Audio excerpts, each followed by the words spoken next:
अच्छे से एकदम। हाँ चलो बोलना क्या है? देख क्या करना है। कुछ भी ऐसा जो शौक हो जाए। जो आज तक तुम उसको चिराग को नहीं बोली हो। कुछ बाकी नहीं रहा है। ऐसे एक काम कर, आई लव यू बोलो और कुछ मत बोलो। तब तो रमेश भैया बोले क्या बात, आज भाभी मन मेरी लुगाई मन आई लव यू बोल रही है। हमारा एक ऐसी बेटे की टीवी हो गई। मैं बोली ना फ्रेंड का छू बोल दे। तो डाउट जाएगा ये कुछ गेम चल रहा है ना, बोल देते हैं। वो आज समझ जाएगा। बंगाली बोली जो क्या करती है। हमें तो नहीं डालना।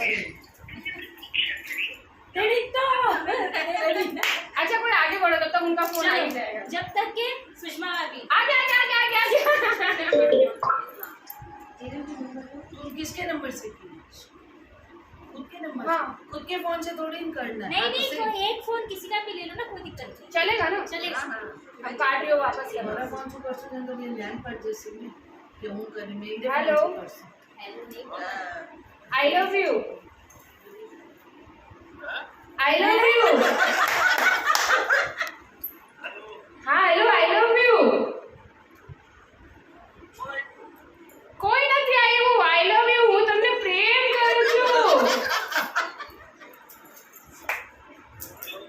હાલો, આઈ લવ યુ। हेलो, अरे आई लव यू। अच्छा थैंक यू। वो अब क्या ये सब